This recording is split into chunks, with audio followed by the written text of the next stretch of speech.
მოგესალმებით 13 საათია სრულიად საქართველოში დიდი შესვენება იწყება აჭარის საზოგადოებრივი მაუწყებლის ღია ეთერში მომდენო 1 საათის განმავლობაში ანინი ნინიძე და გიორგი წოლაია ვიქნებით თქვენთან ერთად მოდით ვნახოთ თუ რა გველოდება დღეს გადაცემაში და მალე დაგიბრუნდებით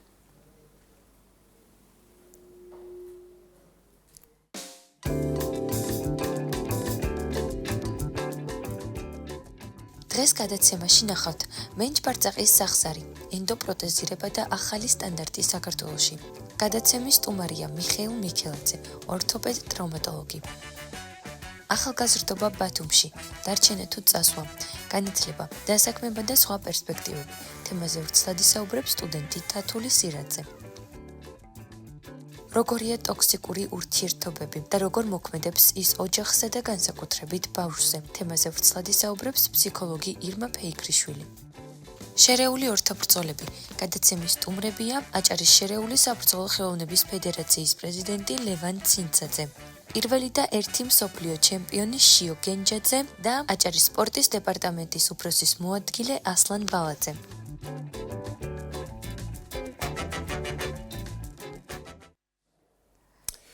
გადაცემის პირველ ნაწილში ვისაუბრებთ მედიცინაზე, კერძოდ კი ტრავმატოლოგიაზე. ორთოპედ-ტრავმატოლოგია გახლავთ დღევანდელი მედიცინის ერთ-ერთი ძირითადი გამოწვევა, რა თანამედროვე სტანდარტები გამოიყენება მენჯ-ბარძაყის სახსრის ჩანაცვლებით ქირურგიაში. როგორ იცვლება ენდოპროთეზირების სტანდარტები საქართველოში? ამ თემაზე უფრო ვრცლად ისაუბრებს ჩვენი სტუმარი, ორთოპედ-ტრავმატოლოგი მიხეილ მიქელაძე. მობრძანდით მიხეილ. მადლობა რომ ხართ ჩვენთან ერთად. თანამედროვე სტანდარტები, რომელზედაც ჩვენ დღეს ვისაუბრებთ, რომელიც ნელ-ნელა ინერგება თანამედროვე ორთოპედიაში. მოგვიყევით ამ თემის შესახებ. გამარჯობათ მოგესალმებით. თან ისიც უნდა აღვნიშნოთ მიხეილ ბოდიში გაწყვეტინებთ, რომ მრავალ მხრივ სხვა თემაზე ვყავდა ხოლმე ძირითადად ჩვენ მიხეილის სტუმრად სხვა ტრავმებზე როცა ვსაუბრობდით და ახლა კონკრეტულად ეს მიმართულება აირჩიეთ მენჯ-ბარძაყის მიმართულებით და ისიც უნდა აღვნიშნოთ, რომ ყველაზე სენსიტიური თემაა, განსაკუთრებით როცა ასაკოვან ადამიანებზე ვსაუბრობთ, იმიტომ რომ ყველას გვსმენია, რომ რაღაცა გარკვეულ ასაკში ასაკოვან ადამიანმა მიიღო ტრავმა მენჯ-ბარძაყის და ეგრევე ხელს ჩაიქნებენ ხოლმე ოჯახის წევრები, რომ მორჩა, ის ვეღარ გაივლის, ეს უკვე განაჩენია. არის თუ არა განაჩენი? მე მგონი დღეს ოპტიმისტურად ვისაუბრებთ ამ თემაზე. მოგესალმებით კიდევ ერთხელ, მივესალმებით ჩვენს მაყურებელს.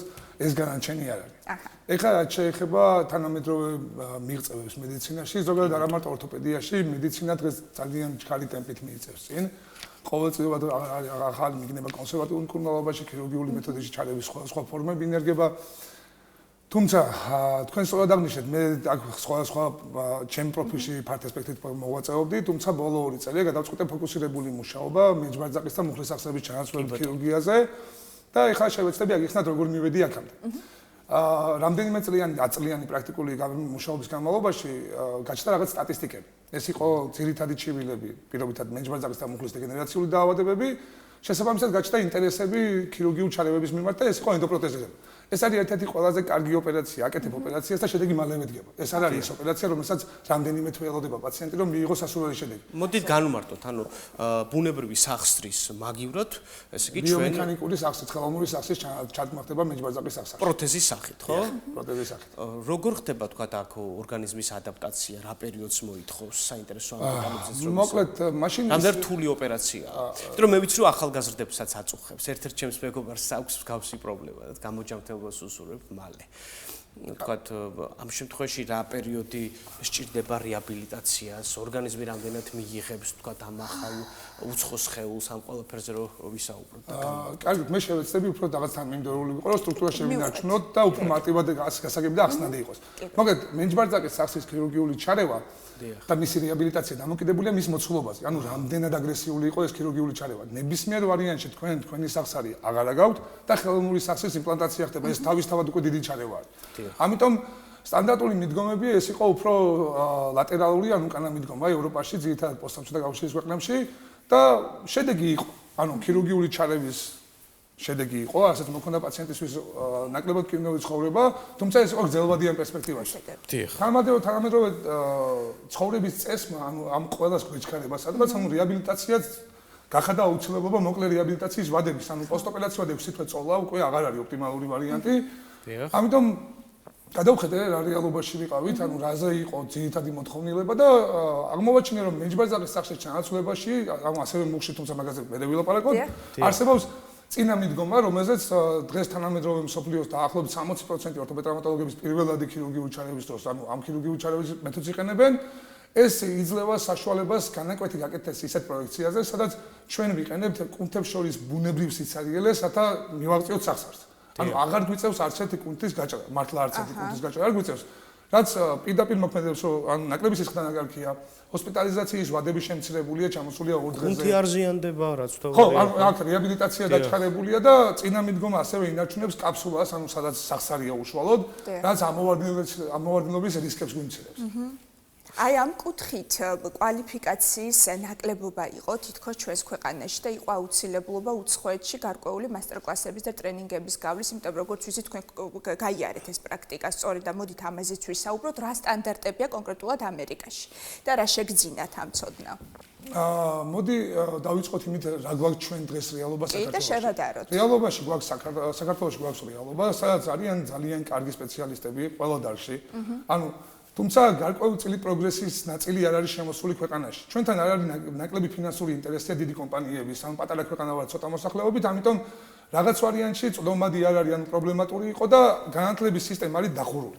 ანუ თუ მეჯბარძაყის სტანდარტული მიდგომით ენდოპროთეზება მაძლევს შედეგს მაინც 6 თვეში იქნება თუ 1 წელში, მაშინ განვითარების პროგრესის რაღაც ანუ აუცილებლობას ვერ ვხედავდით, ანუ ვერ ვხედავდით. ანუ ეს ემპათიურობა იმის მიმართ, რომ ეხა 6 თვიანი სტაგნაცია შეიძლება ადამიანისთვის დამაბკოლებელი იყოს, ანუ ამ კუთხით არ ფიქრობთ, ხომ ესე ზოგადად და გლობალურად ამ პრობლემაზე. წევა მაინც შესაძლებელი იყო, ამიტომ ანუ განსაკუთრებული აქცენტი ხო.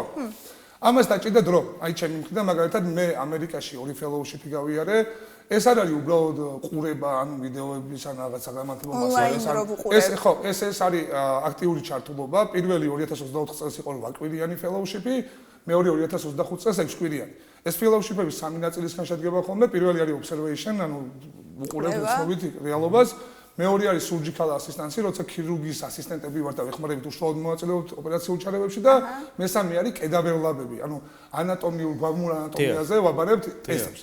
ანუ აქ არის რეალობა როგორ იცი თუ რამე უნდა შეგეშალოს ეს გაძლევს საშუალებას რომ შენ ეს შეცდომა დაუშვა რომ დაგეხმარონ ამის გამოსწორებაში და უკვე პაციენტთან აღარ მოგივიდეს იგივე რაღაცები თუმცა უშუალოდ ქირურგიული ჩარევა ანუ ეს არის საქმის ნაწილი ანუ დანარჩენი არის როგორც არის რეაბილიტაცია წინა საოპერაციო დაგეგმარება და ტემპლეიტინგი არსებობს აი დაგეგმარებაზე დაგეგმარების კულტურაზე ვისაუბროთ მოდით ამაზე იშვიათად ვსაუბრობთ ხოლმე ხო შემდგომ რეაბილიტაციაზე ბუნებრივად როგორ იგეგმება იქ ალბათ ფსიქოლოგიური შემზადებაც აუცილებელია განსაკუთრებით როცა იგივე ასაკოვან ადამიანებზე ვსაუბრობთ ვიცით რომ განსაკუთრებით ეშინიათ ბუნებრივია ფსიქოლოგიური მომზადება და კიდევ რა სტანდარტები და კრიტერიუმებია გასათვალისწინებელია მოდი წინა საოპერაციო პერიოდი ავიღოთ და მე დავყოთ რა შეიძლება. წინა საოპერაციო პერიოდში ერთ-ერთი ძირითადი ნაწილი არის ლაბორატორიული კვლევები, სადაც ანუ ისაზღვრება რამდენად ალერგია და ასე შემდეგ. ალერგია, გემოგლობინის ანთების არსებობა სხეულში და ასე შემდეგ.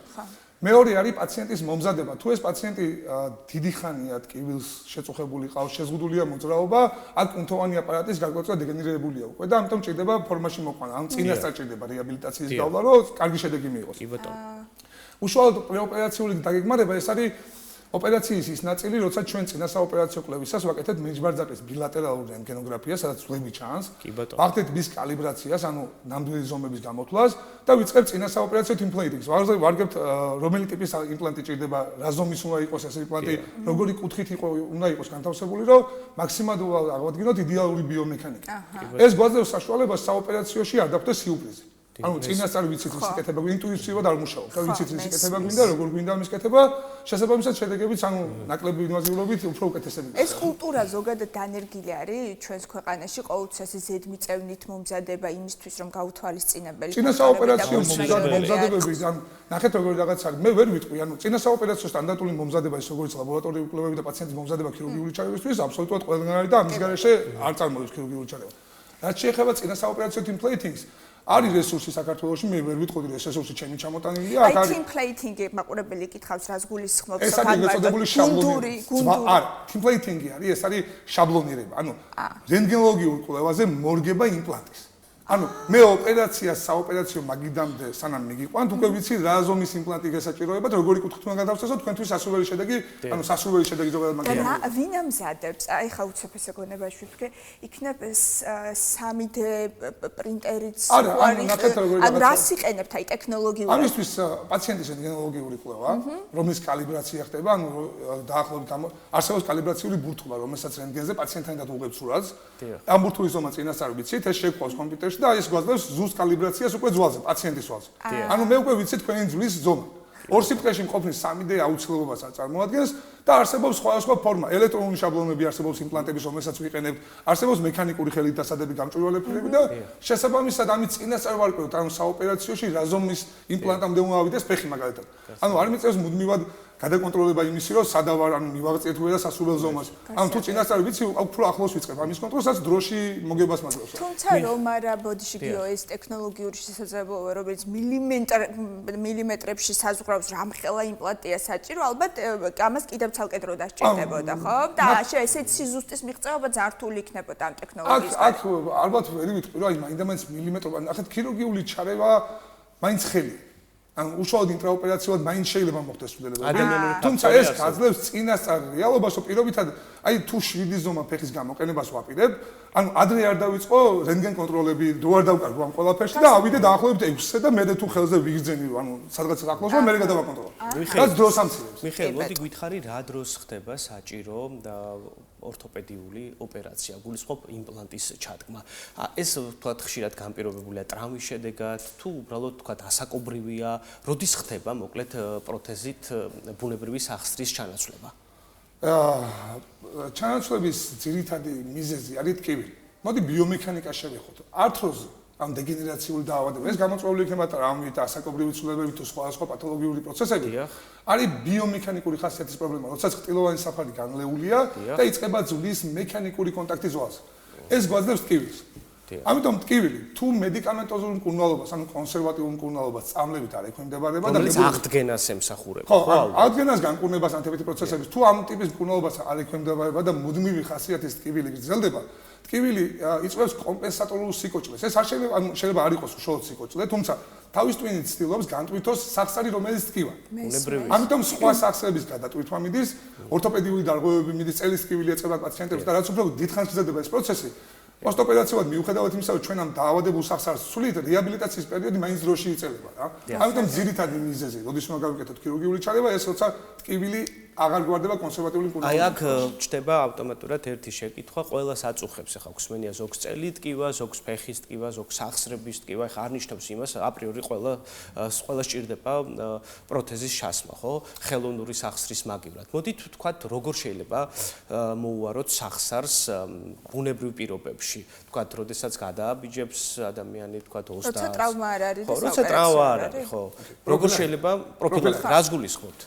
მოკლედ, პროფილაქტიკა, მოდი სახსრის ანატომია აუხსნათ, რომ ანუ მარტივად გაგვიმარტივდეს ამ ყველაფრის წარმოქმნა, როგორ შეიძლება მივეხმაროთ სახსარს, რომ იმუშაოს.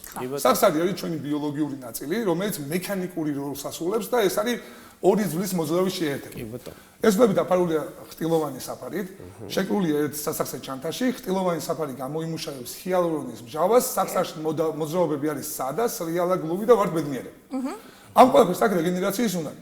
სანამ ახალგაზრდები ვართ, რეგენერაცია უფრო ჩქარია, ამიტომ ჩვენ სიარულში ყოველდღიურობაში ვაზიანებთ სასახსრე ხრტილს, თუმცა ის ასწრებს აღდგენას. ამავდროულად კუნთოვანი აპარატი კარგი გვაქვს და მთელი ჩვენი წონა არ აწვება სახსარს ნაწილს, კუნთები ღებულობს საკუთარ თავს. როგორც კი გვემატება ასაკი და გადავდივართ 40-45 წელს ვარს, თუ ან არ გვიძახით სხვა პათოლოგიებს არ, აი ასაკობრივი ართროზული ცვლილებები. აქ უკვე კუნთოვანი აპარატის სისუსტის გამო იგივე წონაზე შეიძლება დატვირთვა სახსარში მოიმატოს. რეგენერაციის უნარი ისეთივე ჩქარი აღარ არის, ამიტომ ის მოძრაობა ყოველდღიური აუცილებლად იქონიებს გავლენას. თუ თქვენ ხართ ჭარჭონიანი, თუ თქვენ გაქვთ აქტიური ცხოვრების წესი, თუ თქვენ არ იკვებებით სათანადოდ, მაშინ პროგრესი უფრო ჩქარი იქნება. რა შეიძლება გააკეთო იმისთვის, რომ ანუ ეს პროგრესი არ იყოს? პირველ რიგში კუნთოვანი ტონუსის შენარჩუნება. ანუ რაღაც დონეზე ფიზიკური აქტივობები უნდა გქონდეს. თუმცა მოძრაობები უფრო სასურველია თავისუფალი იყოს. მენჯბარძაკი არ უნდა დაგვაწყდეს, რომ ღერძული დატვირთვა ისეთი სახსარია, ამიტომ ფეხით სეირნობა პრობლემას კიდევ უფრო გიღრმავებთ. ანუ ეს ვერ იქნება მაინდა-მაინც ოპტიმალური ვარიანტი, როცა უკვე პრობლემაა. თუმცა საწყის ეტაპზე კარგია. აი ცურვარი ყველაზე ოპტიმალური, სადაც სახსარზე წონა მოხსნილია და მოძრაობები შენარჩუნებულია, კუნთოვანი აპარატის ტონუსი გქონდეს.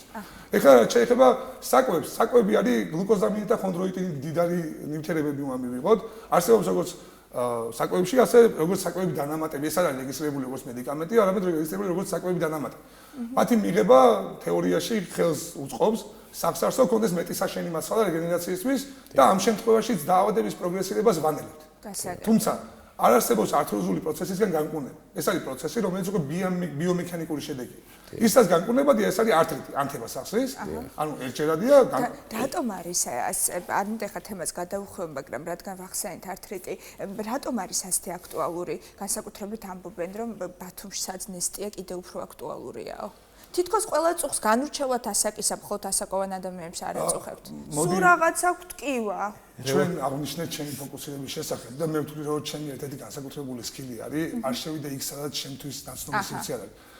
არტრიტები, ეს არის რეუმატოიდი, ანუ არტრიტი ზოგადად არის სახსრის ანთება.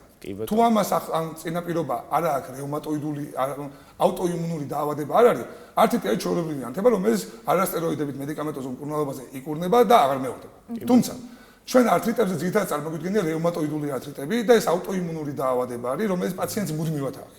ამიტომ რემისია ისო არ გაქვს პრობლემა, ნიშნავს, რომ უბრალოდ რემისიის პერიოდში მიძინებულია. ამიტომ ამისთვის ალბათ რეუმატოლოგის უფრო ოპტიმალური იქნება. მიხეილ, მოდით ვისაუბროთ რამდენად ხელმისაწვდომია ადამიანებისთვის ამ ოპერაციის ჩატარება, გულისხმობ ხელოვნურ პროთეზს.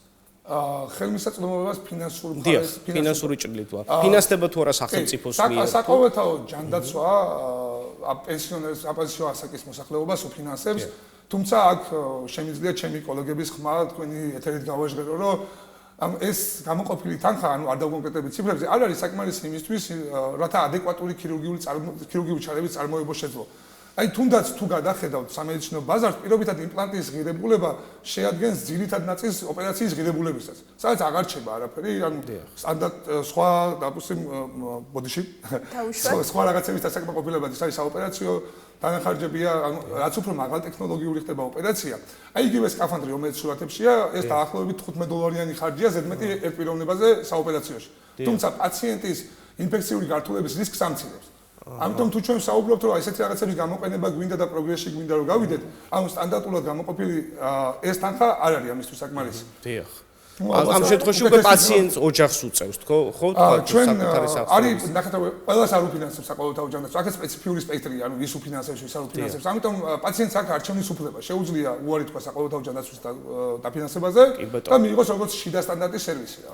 რეაბილიტაციაც აუცილებლად მიმოვიხილოთ რა სირთულებთან არის დაკავშირებული.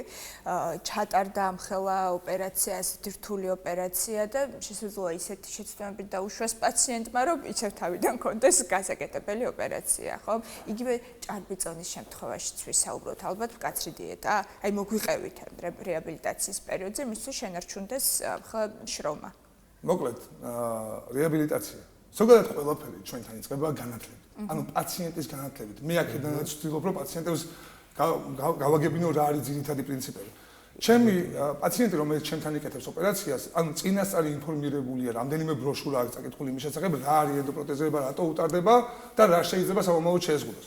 ასევე არის პოსტოპერაციული ბროშურები, სადაც პირდაპირ ხატია, რის გაკეთება არ შეიძლება, რის შეიძლება. ანუ პაციენტის განათლება ეს არის ძირითადი ნაწილი, თუ გინდა რომ შენი ქირურგიული ჩარევის შედეგი იყოს საუკეთესო და იყოს ძელვადიანი. ამიტომ კი, აი იქ სადაც ჭარბწონიანობა არის, პირობითად წინასწარ ვეუბნებით პაციენტებს, რომ წონის კორექცია არის ძალიან მნიშვნელოვანი იმპლანტის სიცოცხლის უნარიანობა, რამდენი ხანი გაძლევს იმპლანტი. ანუ რაც უფრო მეტია წონა, მით უფრო ჩქარია წვეთის ინტენსივობა. რაც შეეხება პოსტოპერაციულ რეაბილიტაციას, გამომდინარე იქიდან, რომ წინამიდგომა ნაკლები ინვაზიური ქირურგიული ჩარევა არის, ამ შემთხვევაში ჩვენ გვეძლება საშუალება, რომ რეაბილიტაციის პროცესი უფრო ჩქარი გქონდეს. პაციენტს აღარ აქვს ისეთი მკვეთრად გამოხატული ტკივილი, რაც აღდგენაში ანუ ხელს აღარ უშლის, ამიტომ დაახლოებით 6 კვირაში პაციენტები ახერხებენ წინა საოპერაციო მდგომარეობაში მინიმუმ დაბრუნებას, ან სოციალურ აქტივობაზე ვიძახი და ტკივილი 6 კვირაში. 6 კვირაში. მინიმუმ 6 კვირაში. ამ რეაბილიტაცია ინდივიდუალურია, დამოკიდებულია რამდენი ხანი იყო პათოლოგიური პროცესი, ვინ არის პაციენტი და რამდენად მონდომებულია სამომავლო. ოპერაცია რამდენ საათიანია საინტერესო? ოპერაციის ხანგრძლივობა ძალიან სპეციფიურია. მე ვიცი, ამერიკაში საოპერაციოში დილის 6 საათზე იწყებდნენ მუშაობას და პირველი საათისთვის 10-12 ოპერაცია ხონდა დამთავრებული. არიან ექიმები, ვინც 45 წუთში, 40 წუთში ამთავრებენ, არიან ვინც 2 საათში ამთავრებენ, თუმცა ეს პირდაპირ ბიძახი, ეს არ არის მნიშვნელოვანი. აქ მნიშვნელოვანი არის ხარისხი, როგორი ხარისხით გამოდიხარ. სხვადასხვა მოდიფიკაციები არსებობს წინამიდგომის და მე ვფლობ ბიკინის მიდგომას, ეს არის ადამიანის ფიზიოლოგიური ნაკეცი არსებობს მეჯბარძაკის სახსრის წინა კედელზე, როცა ჭდებით, ეს არის ბიკინის ხაზი, ეგრეთ წოდებული, ქალებმა უფრო იციან. ამ ბიკინის ხაზზე კეთება განივი განაკვეთი, რომელსაც არა მარტო ესთეტიური უპირატესობა აქვს, რომ ნაწიბური პოსტოპერაციულად აღარ ჩანს და უფრო წვრილია. არამედ ინტრაოპერაციულადაც ნაკლები დაქსოვილოვანი დაზიანება ახდენს. თუმცა ეს ქირურგიული ჩარევა ითხოვს დროს. ანუ რაღაც ვარიანტში დროში წელავს პროცესს. თუმცა გამომდინარე იქიდან ჩვენ საუკეთესო შედეგზე ვართ ორიენტირებული და არა ოპერაციის ჩატარების სიჩქარეზე. ანუ აქაც თან ადეკვატურ საათნახევარი მაქსიმუმ. ეს არის ყველაზე დიდი შემთხვევა, როცა პირდაპირ ჭარბწონიანი და ისეთი პაციენტები არიან. ეს გუნდი როგორ შეკრიბეთ საინტერესოა და თქვენ მიიღეთ ეს განათლება, გაიარეთ ტრენინგი, ჩამობძანდით და ეს გუნდი, ვისაც გაუზიარეთ თქვენი ცოდნა, ადამიანები, რომლებიც გეხმარებიან ერთი ადამიანი ხო არ აკეთებს ოპერაციას. კი, მე ვიყავი ერთ-ერთი პირველი, ვინც საქართველოში წინამიდგომის გამოყენება დაიწყო. სამწუხაროდ ჩვენ არ გვაქვს ზოგადად იმდენად ინტენსიური კომუნიკაცია საქართველოს ორთოპედია ტრავმატოლოგიის საზოგადოებას, რომ მე არ ვიცი ზუსტად რამდენი კაცი აკეთებს, თუმცა ვიცი რომ რამდენიმე სპეციალისტმა თბილისში ამის კეთება დაიწყო. ბათუმში რეგიონალურ ჩვენ კლინიკაში არის გუნდი, რომელიც ამ ყველაფრის აკეთებაში მეხმარება. ეს არის დაახლოებით 9-10 კაცია გუნდში, სადაც დაწყებული საოპერაციო მედით დამთავრებული განყოფილების ტექნიკის ყველა წინასწარ იცით როგორი რაღაც არის ფოკუსირებული მუშაობის ძალა და განსაკუთრებული ხიბლი არის იმაში, რომ მუდმივად პერმანენტულად ერთ იგივე რაღაცის კეთებაში აუცილებლად სწავლობენ რა. მე გამიჭირდა პირველი ეტაპი, თუმცა ამ ხალხს ეს წელწად ნახევარი 2 წელი რაც უკვე ფოკუსირებულად მუშაობ, აი მუდმივად ერთ და იგივე რაღაცის კეთება უწევს. ამიტომ მათთანაც ხარისხი გაცილებით ძალიან მაღალდონელია. მიხეილ, საუბარში ახსენეთ, რომ რაც უფრო ვთქვათ ნაკლები წონა აქვს ადამიანს, მით მეთხანს ძლებს პროთეზიო. ანუ გამოდის, რომ ხელოვნურ სახსარს თავისი ვალიდობა აქვს? დიახ. ხელოვნური სახსარი ეს არის სხვადასხვა კომპონენტისგან შემდგარი მექანიკური სახსარი და აქ ძირითადად ყველაზე სუსტი ადგილი არის პოლიეთილენის ლაინერი, ანუ პლასმასის გარდამავალი წერტილი, რომელიც არსებულ თავს და ტაბუხის კინის კომპონენტებს შორის არის. ეს ლაინერი ანუ სხვადასხვა ტიპის არსებობს და წარმოებაზეც არის დამოკიდებული ალბათ რამდენი ხანი გაძლევს, დამოკიდებულია რა თქმა უნდა პაციენტზე. ეს როგორც მექანიკური, ანუ მე ვცდილობ რომ პაციენტს აუხსნა რომ ეს არის რაღაც ნაწილი. და თუ ამ ნაწილს მოუფრთხილდები უფრო დიდხანს იმუშავებს, თუ არ მოუფრთხილდები უფრო ნაკლებ პერიოდით იმუშავებს.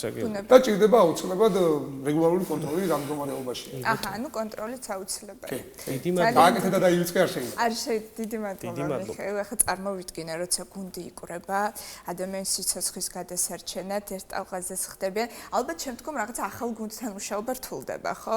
ახლა მე რაღაც კინემატოგრაფიული თვალსაზრისით, რომ რეჟისორი ფილმს როცა იღებს და თავისი გუნდი ყავს, ყოველთვის ურჩევდნენ, რომ იგივე გუნდთან ერთად იმუშაოს თუ გაამართლა და ალბათ ქირურგების შემთხვევაშიც ასეა, ხო? აი ფილმებშიც გვინახავს ეგ რომ რაღაცა ერთმანეთთან მეგობრობენ. კი, არა, ეს თემი საკმაოდ აუცილებლად მეგობრული და ერთი ოჯახი უნდა იყოს. წინააღმდეგ შემთხვევაში ესეთი შედეგი არ მიიღწევა, თუმცა მე მაქსიმალურად ვცდილობ, რომ ანუ ყველა ჩვენი კოლეგა არის ადამიანი, ვინც ჩვენსავე ცდილობს სხვების დახმარებას.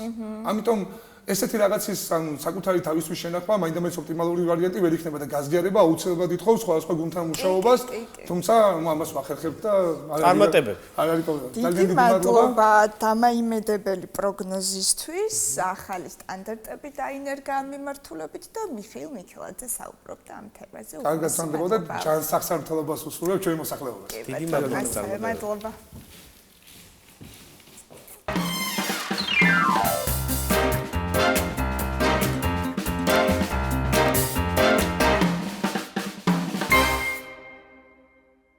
საინტერესო თემაზე უნდა ვისაუბროთ. ტკივნეული თემაც არის რაღაც მომენტში, ხო? ემიგრაციას ვეხებით ფაქტობრივად. ხშირად გვესმის, როგორ ტოვებენ ახალგაზრდები ქვეყანას მშობლიურ ქალაქს უკეთესი მომავლის ძიებაში ხომ? აი ორჭოფობენ წავიდეთ, არ წავიდეთ. უმეტესობა მიდის იმისთვის, რომ იპოვოს ახალი შანსი განვითარებისთვის, საკუთარი შესაძლებლობების რეალიზებისთვის, ეს ბუნებრივი ადამიანს ზრდის, წვრთნის და მეტად დამოუკიდებელს ხდის. ეს კითხვა ისევ და ისევ მუსირებს ღირს წასვლა თუ ჯობია რომ დავრჩეთ, რას აძლევს ახალგაზრდებს უცხოეთის სარბიელი, რას აკლებს და ასევე საინტერესოა, როცა იქ იმყოფებიან საქართველოს და კონკრეტულად ჩვენს ქალაქს როგორ აღიქვამენ შორიდან. თემაზე ერთხელ ისაუბრებს ახალგაზრდა სტუდენტი, რომელსაც აქვს უკვე გამოცდილება უცხოეთში განათლების მიღების და თავის ემოციებს გაგვიზიარებს. თათული სირაძე, მობრძანდი თათული ჩვენთან სტუდიაში. გამარჯობა, დაბრძანდით. მადლობა რომ ხარ ჩვენი სტუმარი. შიშობთ ხოლმე, როცა მიდიან უცხოეთში ახალგაზრდები, რა თქმა უნდა გვიხარია, იმიტომ ეს ნიშნავს იმას, რომ ისინი ეს აღჭურვილი ახალი ცოდნით სტანდარტებით დაგვიბრუნდებიან, მაგრამ ზოგჯერ არ ბრუნდებიან. მოდი თათული თქვენი გამოცდილება გაგვიზიარეთ, როგორ მოხდით ესპანეთში, ხო? თუ არ ვწდები, რა მიმართულებით სწავლობთ, იქ როგორი ცოდნა მიიღეთ და როგორც ხედავთ დაბრუნდით. მოგესალმებით კიდევ ერთხელ და ჩვენს მაყურებელს მივესალმები. პირველ რიგში მინდა გითხრათ, რომ ეს ახალგაზრდობას როცა ვეხებით, ეს მხოლოდ ასაკი არ არის, ხო? ეს არის რაღაც მდგომარეობა, როცა ახალგაზრდა ცდილობს აირჩიოს რაღაცა შემდგომი გზები და ბევრი ცვლილების შეგუება უწევს, რაღაცა არჩევანის გაკეთება და ძირითადად გამოცდილების დაგროვების პერიოდია ახალგაზრდობა. პირადად მე ვარ მესამე კურსელი. დიახ. და მინდა გითხრათ, რომ აი ძალიან დიდი ხანი ვფიქრობდი, რომ არ ვიმუშავებდი, მანამ სანამ არ დავასრულებდი უნივერსიტეტს, მაგრამ ცოტა ხნის წინ გავიაზრე, რომ მეტად ინდივიდუალური საკითხია. თქვენ თაობას არ აქვს ეს მოთმინების უნარი, ეს პოზიტიურად ვამბობ, მეტიც 16-17 წლის ახალგაზრდებიც კი მუშაობენ და აქვთ თავიანთი შემოსავალი და ეს გვიხარია. არ ეთაკილება თქვენ თაობას. ამის თქვა მინდა ზუსტად, რომ მთავარია ადამიანი იყოს დარწმუნებული, რომ ორი საქმის ერთდროულად შეთავსება შეუძლია. აი მაგალითად სიმართლე რომ გითხრათ, არ მივესალმები, აი პირველი და მეორე კურსელი ბავშვი რომ მუშაობს, რადგან ფიქრობ ჯერ აუცილებელია ცოდნის დაგროვება, მაგრამ თუ ადამიანი დარწმუნებულია, რომ ბალანსი შეუძლია და შეუძლია რომ როგორც განათლება მიიღოს, ასევე ეს განათლება სხვა საქმეშიც გამოიყენოს, მაშინ ეს არის სავსებით ნორმალური საკითხი. აქედან გამომდინარე შეიძლება ასე ვთქვათ, რომ ამ პერიოდში, სტუდენტობის პერიოდშიც განათლება უბრალოდ სამსახურის დაწყება, ესეც განათლების ნაწილია, რადგან იმაღლებ სტანდარტს, რომ აი ორი საქმე ერთდროულად შეუთავსო ერთმანეთს. ფაკულტეტი გაგვახსენეთ თათული. მე ვსწავლობ იურიდიულ და სოციალურ მეცნიერებათა ფაკულტეტზე და მიმართულება არის საერთაშორისო ურთიერთობები. რომელ ქალაქში გაიარე? მე ვსწავლობ ბათუმის უნივერსიტეტში, მაგრამ ესპანეთში მურსიის უნივერსიტეტში ვსწავლობ. მურსიის უნივერსიტეტში. ეს გაცვლითი პროგრამის შესახებ თათული რცხვად მოგვიყევი, ალბათ ყველასთვის არ არის, ხო? იქ რაღაც კრიტერიუმებს უნდა აკმაყოფილებდეს სტუდენტი. თქვენ შემთხვევაში როგორ იყო, როგორ შეგარჩიეს? გავიარე გასაუბრება, მაგრამ გასაუბრებამდე ჩავაბარე ინგლისური ენის გამოცდა. ამის შემდეგ იყო გასაუბრების ეტაპი, მაგრამ ასევე მინდა ისიც გითხრათ, რომ ესე იგი გამოცდა ჩავაბარე ინგლისურ ენაზე, მაგრამ ესპანურადაც მომიწია რაღაც დოზით სწავლა. და რაც შეეხება სამუშაო გამოცდილებას საზღვარგარეთ და საქართველოში, მე საზღვარგარეთ განათლების გამოცდილება მაქვს და არა მუშაობის. მაგრამ ხედავდი ჩემი თანატოლები როგორ მუშაობდნენ, აი ესპანელი ბავშვები და ვფიქრობ, რომ მთავარი განსხვავება არის ახალგაზრდების დამოკიდებულება თვითონ სამსახურთან დაკავშირებით.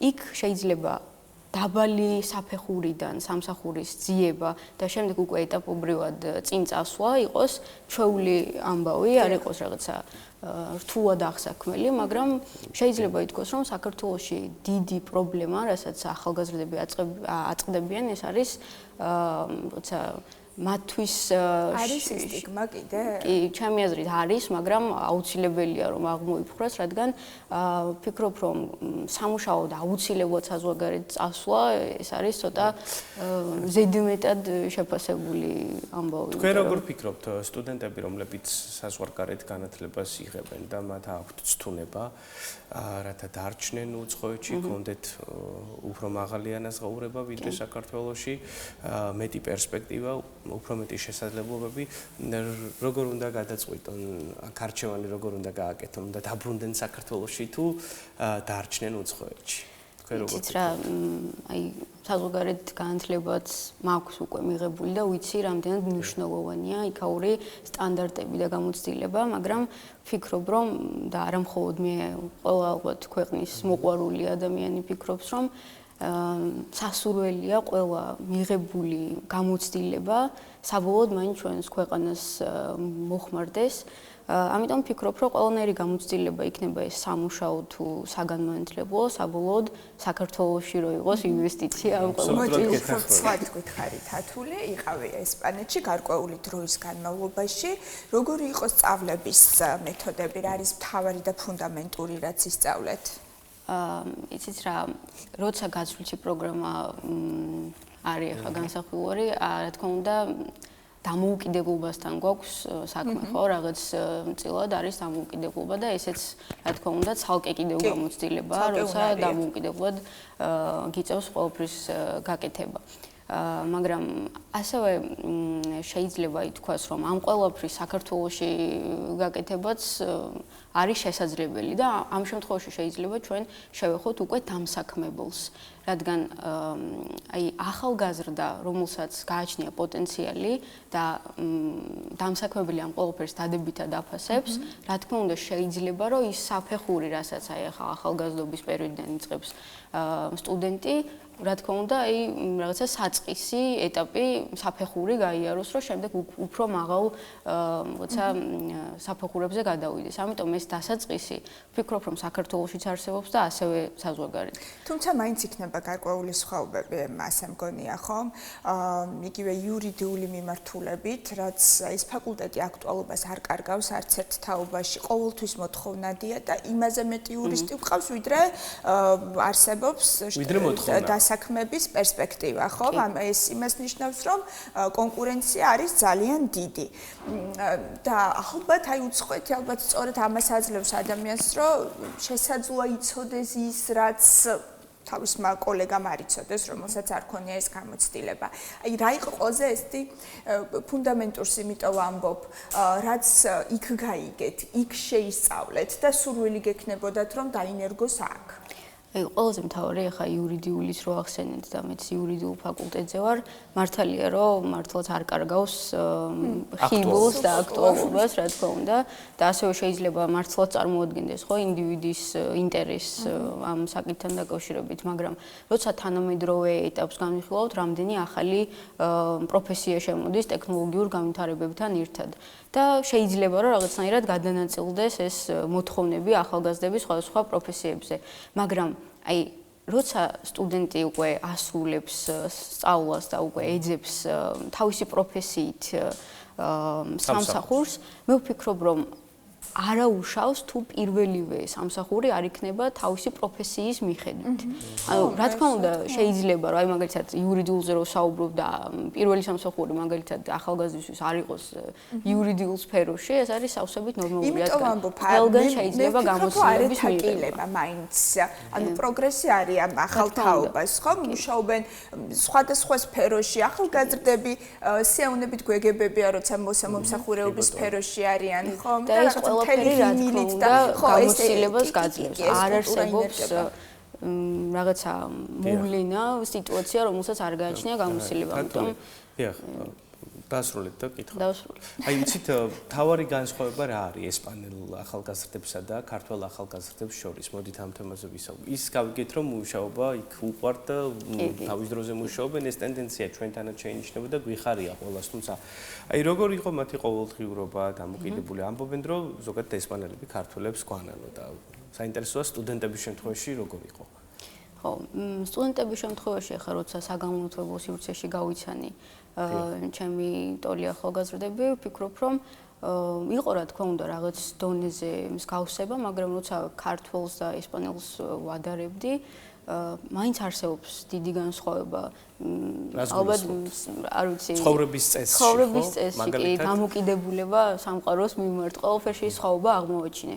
ერთ-ერთი მათგანი იყო ადრეული ასაკიდან იწყებენ დამოუკიდებლობას, რაც მე მგონი საქართველოში ძალიან იშვიათია, რომ აი მაგალითად ესპანელი, ну შეიძლება ესპანელიც არა, მაგრამ მე ესპანელზე ვისაუბრებ ისე ევროპაში, რომ ევროპაზეც რო ვისაუბროთ, ესე იგი ახალგაზრდა, როცა სრულწლოვნების ასაკს მიაღწევს, აუცილებლად ფიქრობს, რომ ის უნდა ცხოვრობდეს დამოუკიდებლად.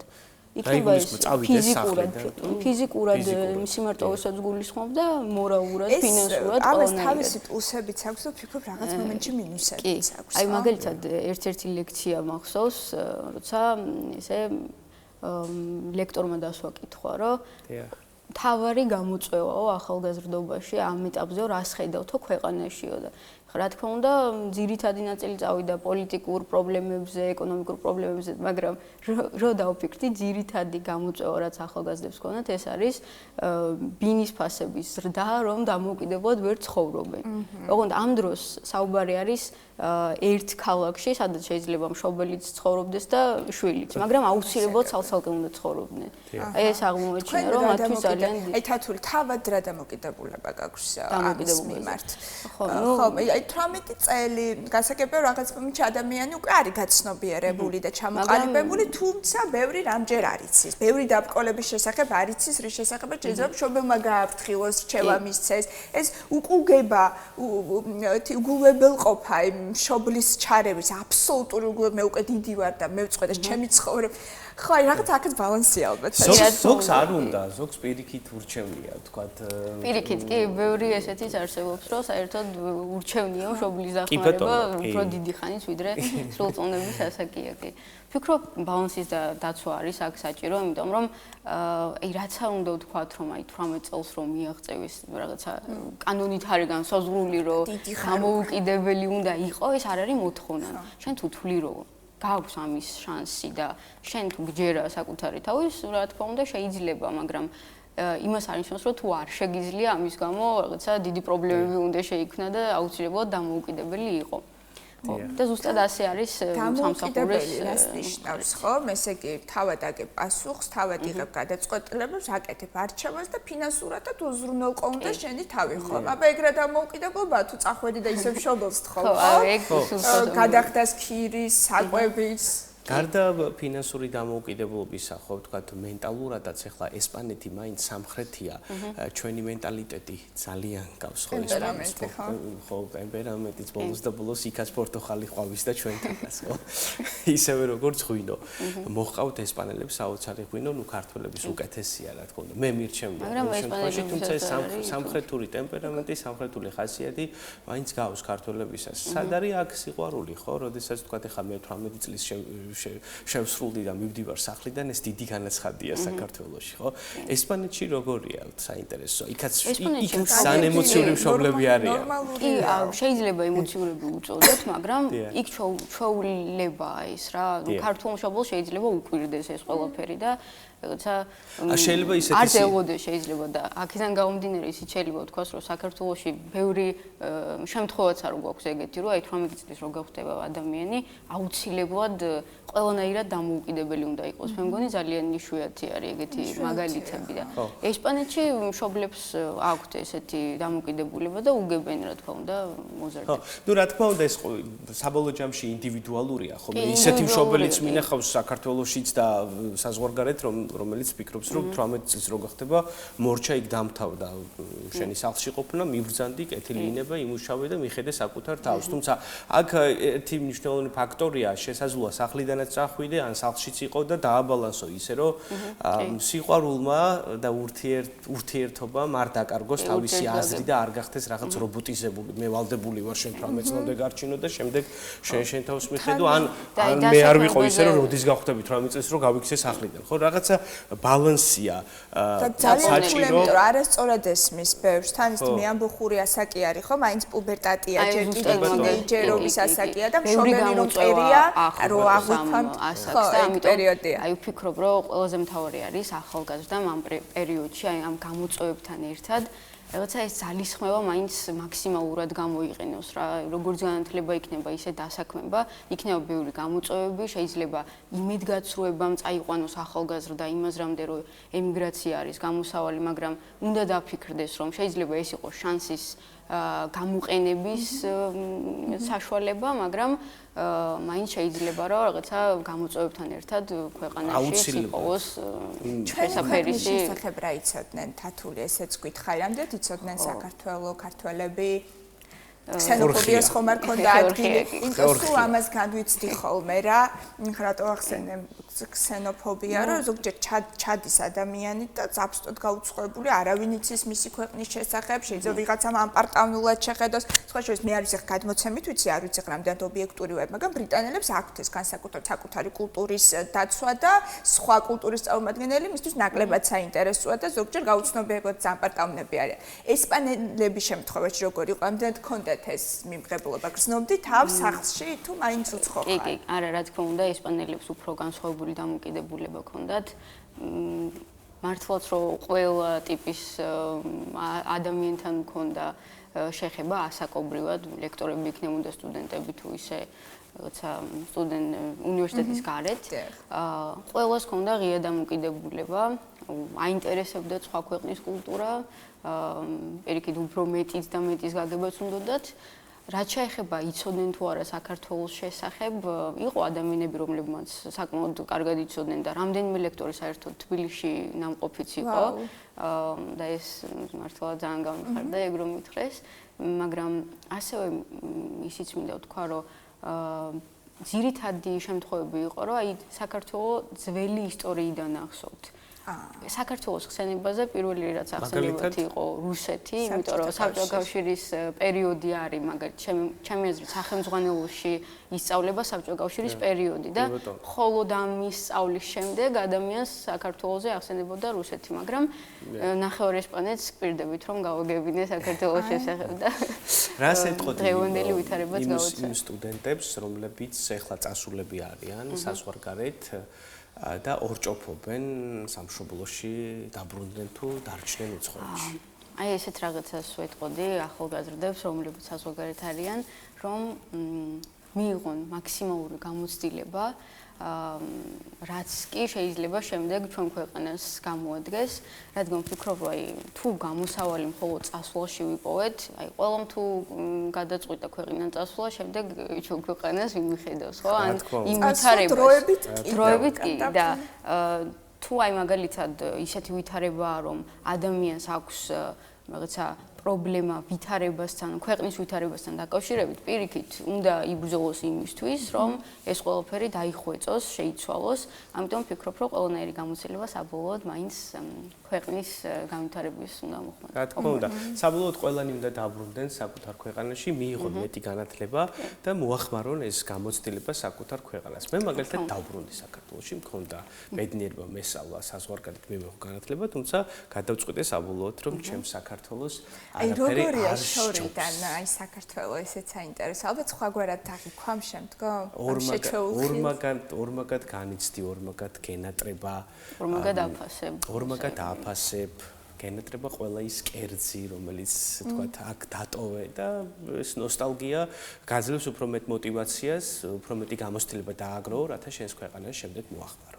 ასევე უსურებ ამ ყველაფერს ჩვენს ახალგაზრდებს, რომლებიც საზღვარგარეთ სწავლობენ. დიდი მადლობა. დიდი მადლობა. სტუდენტ თათული სირაძეს მასპინძლით. მადლობა. წარმატებები.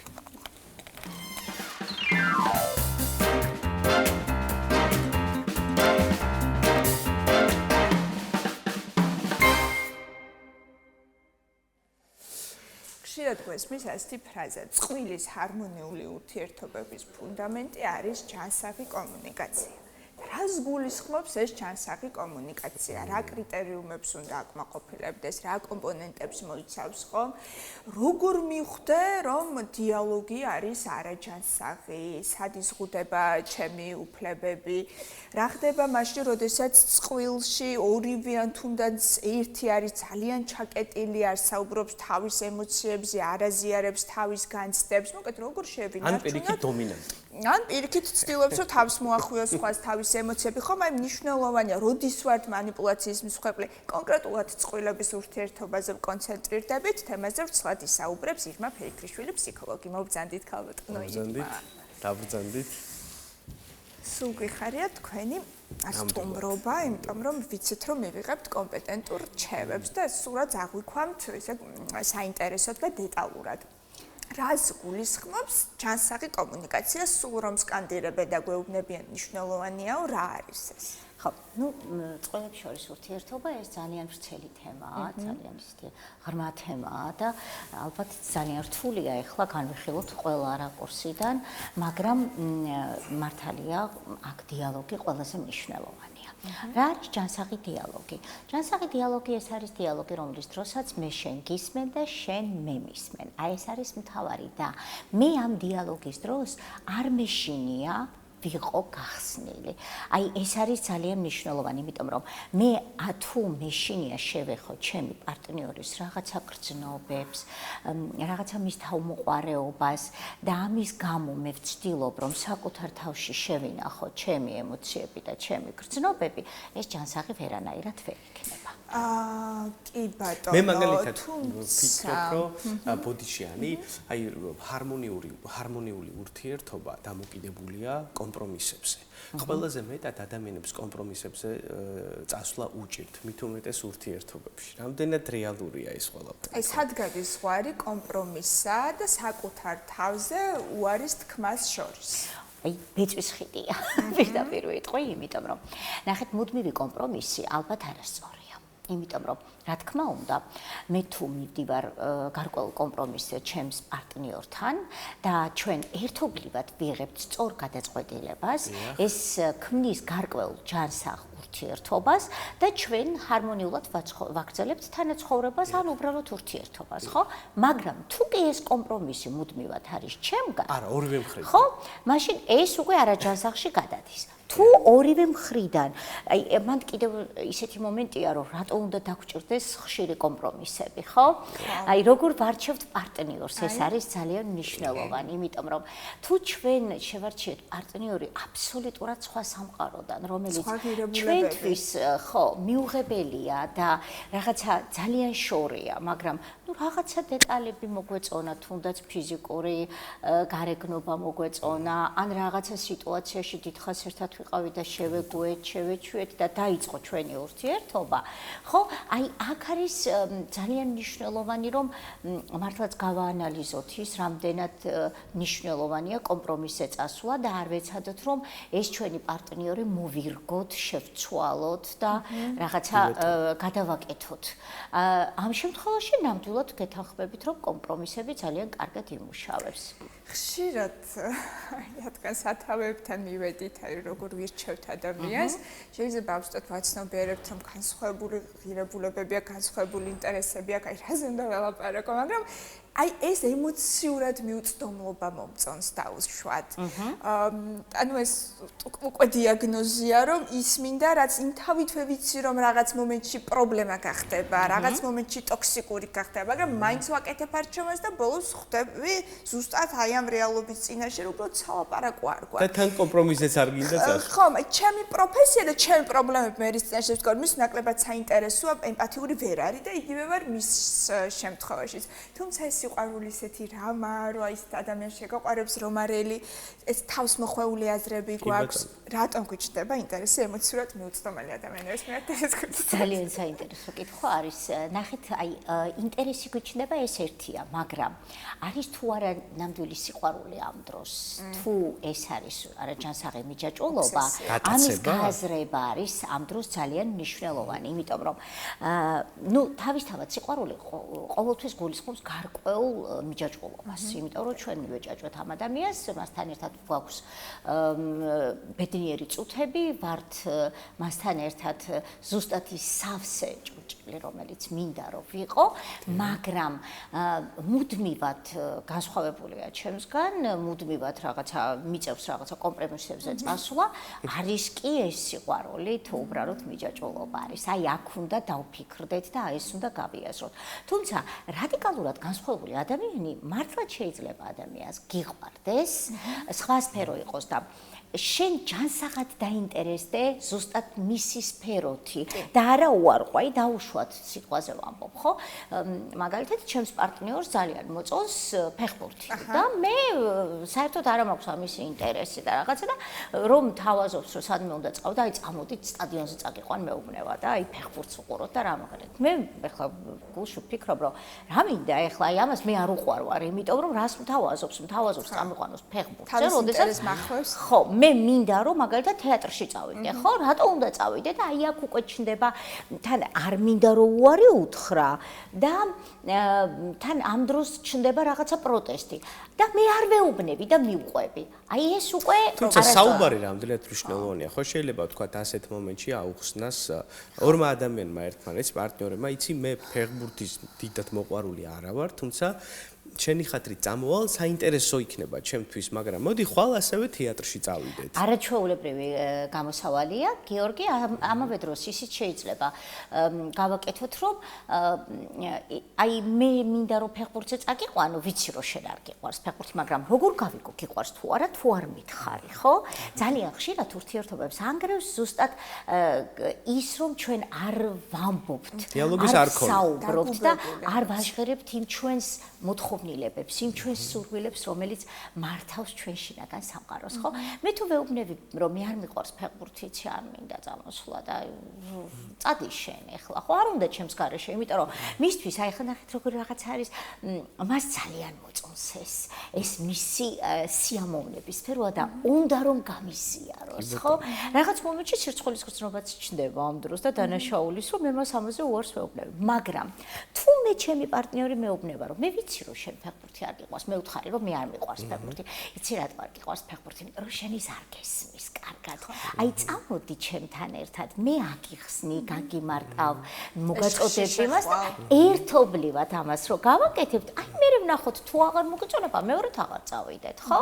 აი ეს ურთიერთობა აუცილებლად ჯანსაღი ურთიერთობის ჩარჩოში ჩაჯდება და მოგცემს იმ სიამოვნებას და ბედნიერებას, რაც ურთიერთობიდან დავიღებ. როცა არ ხდება დაგუბება ემოციების და განცდების, ან ძალიან ბოლოს ხდება ეს კულმინაცია და ემოციების ამოფრქვევა, რომელიც ხშირად გადაიზრდება ხოლმე იმპულსურობაში, როცა გვიჭირს უკვე ემოციების მართვა და შეიძლება ერთმანეთს შეურაცხყოფაც მივაყენოთ. მოდით აი ამ კონდიციაზე ვისაუბროთ, როცა უკვე კონფლიქტის წინაშე ვდგავართ, ძალიან განრისხებულები ვართ და ფრუსტრაცია ასუფებს ჩვენში, როგორ ვმართოთ კონფლიქტი ასეთ დროს? რა უნდა გავაკეთოთ მეთოდები? პირველი რაც უნდა გავაკეთოთ, ამ დროს არ უნდა შევიდეთ დიალოგში, იმიტომ რომ ამ შემთხვევაში მხოლოდ და მხოლოდ ჩვენი ემოცია განსაზღვრავს ჩვენს სიტყვებს, ჩვენს ქცევას, იმიტომ რომ ამ დროს გვმართავს ჩვენ ემოცია. როდესაც მე ემოცია მართავს, მე არ ვარ რეალური ის ადამიანი, რომელიც რეალურ ცხოვრებაში, ყოველდღიურობაში ვარ, ხო? იმიტომ რომ ის, რასაც იმ წუთას ვიტყვი, ის არ არის ჩემი, ეს არის ბრაზის, ეს არის წყენის. ამიტომ ამ დროს დიალოგში შესვლა ძალიან არასწორია. თუ კი ჩემი პარტნიორი ხედავ, რომ ძალიან გაბრაზებულია, გაცეცხლებულია და რაღაცას მიხსნის და მეჩხუბება, მეც თუ მას ვეჩხუბები, ხო, აქ დიალოგი ვერანაირად ვერ შედგება. მაგრამ თუ ვეუბნები, რომ გეთანხმები, მაგრამ მესმის შენი. შენ ახლა ამას ფიქრობ. მოდი, ცოტა დავფიქრდეთ, დავისვენოთ და ცოტა ხანში ვისაუბროთ. ანუ მე ის ვაღიარე, მესმის შენი უთხარი, რომ აი შემიძლია წარმოვიდგინო ეხლა რას გრძნობ შენ, მაგრამ ახლა რომ ვიკამათოთ, ხო, ვერ გავართ შედეგზე. შეიძლება არ დაგვეთანხმოს და გააგრძელოს ჩხუბი და ყველელი. ვუსმენთ, პატივს ვცემთ მის აზრს და აი მე როცა უკვე დამშვიდდება, მერე უკვე აუცილებლად საკუთარ აზრს ვაფიქსირებ. ხშირად ისე ხდება, რომ წყვილი ცხოვრებაში ეს ჩხუბი, კონფლიქტი იქცევა ყოველდღიურობად და რაღაც მომენტში შეიძლება ადამიანმა აღმოაჩინოს, რომ ალბათ ეს არის ურთიერთობა. ალბათ ყოველდღე უნდა ვიბრძოლო ჩემი იდეებისთვის, ჩემი სურვილებისთვის. ყველა ასეა, ყველა წვილშია კონფლიქტი.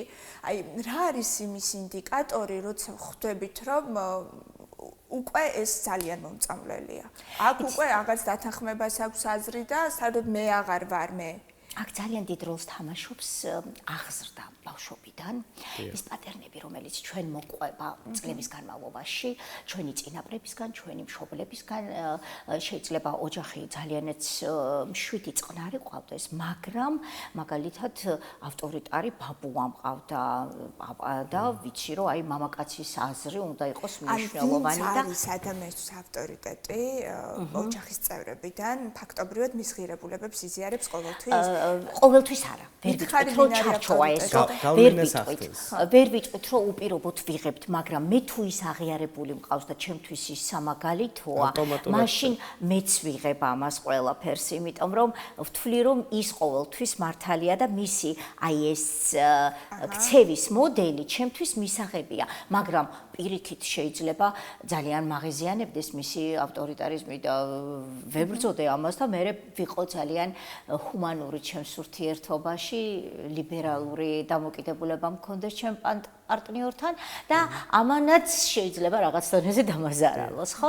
ყველაზე მთავარი ალბათ ურთიერთობაში არის ის, რომ თავიდანვე, როდესაც ვიწყებთ ურთიერთობას, ჩვენი სურვილები უნდა გავაჟღეროთ, უნდა მივაწოდოთ, რა გვიყვარს, ვისაუბროთ ამაზე. მე რა მაკმაყოფილებს, მე რა მინდა, რას ველოდები, შენ რა გაკმაყოფილებს, მე რა შემიძლია რომ დავთმო ამ ურთიერთობისთვის, იმიტომ რომ მე შეიძლება ძალიან ბოჰემური ცხოვრებით ვცხოვრობ, მიყვარს სეირნობა, სიარული, გართობა მეგობრებთან, მაგრამ შენ გინდა რომ შენთან ერთად გავატარო გარკვეული დრო და მე მზად ვარ ამისათვის, რომ რაღაცა დავთმო, მაგრამ რაღაცა ჩემი დავიტოვო, ხო? მაგრამ როგორ გავიგოთ ეს? აი როგორ მივხვდეთ? ხო, ეს თავსმოხვეულია თუ ჩემი არჩევანია, ამას როგორ უნდა გავაჟღეროთ. მაგალითად არის ხოლმე შემთხვევები, როდესაც თქვათ ეს ბოჰემური ცხოვრება თუ რაღაც ცხოვრების სტილი, რომელიც გააჩნია რომ კონკრეტულ ადამიანს ამ შემთხვევაში ან ქალბატონს ან მამაკაცს, აი ამ შეყვარებულობის პერიოდში, ან როდესაც ხვდება წყვილი ერთმანეთს, აბსოლუტურად მისაღებია და თითქოს და მომხიბვლელიც არის. ხოლო როდესაც ოჯახი შედგება ხოლმე, აი შემდეგ იწყება რომ აი ეხლა უკვე არა, ეხლა უკვე შემდეგ უკვე აღარ აძლევენ ამ თავისუფლებას პარტნიორები ერთმანეთს. აქ როგორი მოქმედება ან ერთი აძლევს და მეორე. ხო, ხშირ აი აქ ძალიან მნიშვნელოვანი არის რომ როდესაც ნაბიჯს და უნდა შექმნა ოჯახი, უკვე უნდა გაჟღერდეს ყველა სურვილი ერთმანეთის მიმართ. ეს უნდა იყოს გააზრებული ნაბიჯი, ეს არ უნდა იყოს სპონტანურად გადადგმული ნაბიჯი და მაშინ ეს პრობლემები არ შეიქმნება. მაგრამ ხშირია ხოლმე ასეთი შემთხვევებიც, რომ ქორწინებამდე ადამიანი სულ სხვა არის და ქორწინებაში აღმოაჩენ რომ აბსოლუტურად სხვა ადამიანი შეგრჩა, მერე გამოაცხადა რომ მაჩვენე შენი ტელეფონი უნდა შევავაწმო, ვის ელაპარაკები, ეს და ხალი არ მომწონს და რატომ მოდის შენთან, ან ეს შენი მეგობარი. კი ბატონო და აი ეს აღმოჩნდება ხოლმე. შოკია, ეს არის საშნელი შოკი. მე ეს მომენტში ადამიანს პროტესტი უჩნდება, არა ესეთ შეცდომას მე ვერ დავუშვებდი, არა როგორ დავუშვებდი ასეთ შეცდომას. მე მუდმივად გაქვს იმედი რომ დაბრუნდება ის პირვანდელი, როგორიც შეგიყვარდა და აბაში გადის წლები და თვეები. და თან დარჩები ტოქსიკურ ურთიერთობაში. აქ ერთი მომენტია, ხო, ანუ გამოდის რომ ურთიერთობის დროს სანამ წყვილი ხვდება ერთმანეთს, ამ დროს თუ ერთმანეთს რაღაცებს უზიარებთ და ცდილობთ ერთმანეთის ხასიათი გაიგოთ, მაინც არაფერს არ წყვეტს, ხო? შესაძლოა ის საპირისპიროდ სხვა ადამიანი აღმოჩნდეს უკვე ოჯახში. იცით რა, რაღაცა გარკვეული დროის თანაცხოვრების შემდეგ ადამიანები ერთმანეთს როცა უფრო ღრმად იცნობენ, ბევრი რამ იცვლება ხოლმე. განსაკუთრებით ასაკში. უბრალოდ ეს არის რომ რამდენად ღირს ელოდო რომ ასაკში მე თქვენი ურთიერთობა ჰარმონიული იქნება და მთელი ახალგაზრდობა ითმინო მისი აი ეს მძიმე ხასიათი და მძიმე თვისებები, ხო? აი ეს არის ძალიან მნიშვნელოვანი. აიღლება ოჯახისთვის. ბოლოს ოჯახისთვის მოიცლეს ახლა. ხო, შემინარჩუნო თუ არა ეს ურთიერთობა. ურთიერთობა ღირს თუ არა და აი განსაკუთრებით რა როლს თამაშობს ეს ჩვენი ურთიერთობა ჩვენს გარემოცვაზე, ხო, ჩვენ შვილებზე თუნდაც. თუ ეს ჩვენი ურთიერთობა მუდმივად ტოქსიკურია, მუდმივად ერთმანეთს ვებრძვით, რამდენად აისახება კარგად და დადებითად ჩვენ შვილებზე, ხო? იმიტომ რომ ჩვენ გავიწყდება, რომ ჩვენ ახალ სიცოცხლეს ვქმნით, ხო? აბსოლუტურად გეთანხმებით. თან არც თუ ისე შორეულ წარსულში საქართველოს ჰქონდა გამოცდილება, როდესაც ქალბატონებს იტაცებდნენ პირდაპირ, ხო? შემდეგ იყო კითხვა თქვენ მოტაცებით ხართ თუ სიყვარულით. შემდეგ ჩვენ გვაქვს მაჭანკლობის უდიდესი ტრადიცია, ხო, საქართველოში. აქედან გამომდინარე, ხშირად ამბობდნენ, რომ სიყვარულის შემდეგ მოდის თქვენ გარიგებით გათხოვდით თუ სიყვარულით და შემდეგ ადარებდნენ ხოლმე ამა თუ იმ წყვილების სტაბილურ ურთიერთობებს.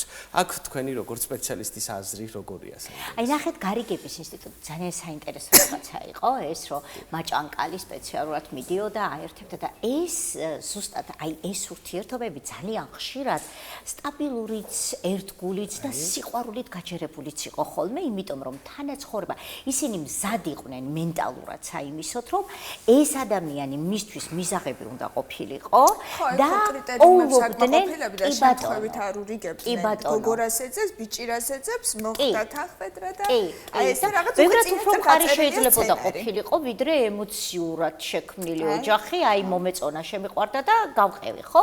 შეიძლება ბევრად უფრო მყარი ყოფილიყო და თვითონ ესეც ხო არ იყო ეხლა რომ აი გამარჯობა შეხვდე ეხლა და წამოდი და ჩემი ცოლი ხარ, ხო? იქ იყო რაღაცა გარკვეული გაცნობის პერიოდი, იყო რაღაცა ტრადიციული შეხვედრები, ოჯახების გაცნობა რაღაცა და ეს უკვე აყალიბებდა მდგრად ურთიერთობას, მყარ ურთიერთობას, რომელშიც შეიძლება ბევრად უფრო მეტად გაჟღერებულიყო ის საკუთარი გრძნობები, ვიდრე ჩვენი ემოციური კავშირით დაწყებული სიყვარულის დროს, რომ მე ეს ადამიანი არ მინდა რომ დავკარგო, აი როგორ უთხრა ეხლა მე ეს რო არ მომწონს, ხო, მე რო დავკარგო, აი რა ვქნა მე და აი ის როდესაც გაგირიგეს, შეიძლება ბევრად უფრო მეტად გააჟღერო ეს, რომ იცი რა, მე ეს არ მომწონს შენში და იქნებ რაღაცა ვქნათ, ხო? გეთანხმებით.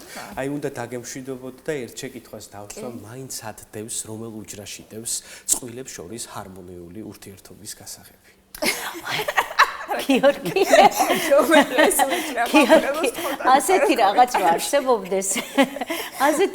რო არსებობდეს, მაშინ სამყარო მინდა გითხრათ, გულწრფელად შეიძლება ძალიან მოსაწყენიც გამხდარიყო, იმიტომ რომ რო გქონდეს ეს გასაღები, რომ ყველა სრულყოფილი იყოს, ყველა იდეალური იყოს, ყველა დავდიოდეთ აი ეს, რომ უკაცრავად ბოდიშით, ახლოს თუ შეიძლება, ხო?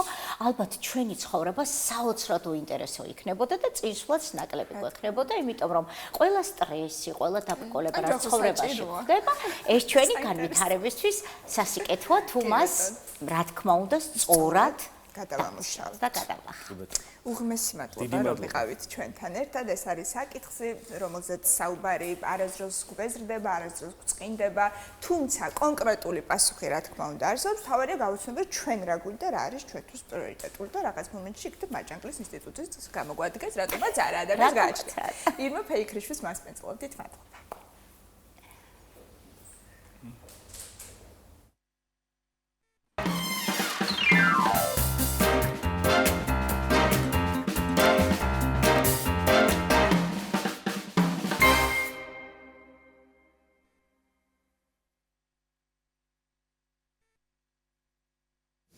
გადაცემის ბოლო ნაწილში უნდა ვისაუბროთ ანის სპორტზე.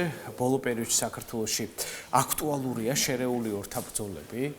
ზოგადად ეს რაღაც MMA შემოვიდა ბოლო პერიოდში. ყველანი ვერთიანდებით ხან მერაბ თვალიშვილს გულშემატკივრობთ, ხან ილია თოფურიას. მოკლედ შერეული ორთაბრძოლების ბევრი სახეობა არსებობს. ერთ-ერთ მიმართულებაზე დღეს სწორედ ჩვენს გადაცემაში ვისაუბრებთ. ჩვენი სტუმრები გახლავთ აჭარის შერეული საბრძოლო ხელოვნების ფედერაციის პრეზიდენტი ლევან ცინცაძე და ასევე შიო გენჯაძე, მოქმედი მსოფლიო ჩემპიონი, ამჟამად ასპარეზობს. შეგიძლიათ შემოგძანდეთ. ასევე ასლან ბალაძე იქნება ჩვენი სტუმარი, აჭარის სპორტის დეპარტამენტის უფროსის მოადგილე. მობრძანდით ბატონებო.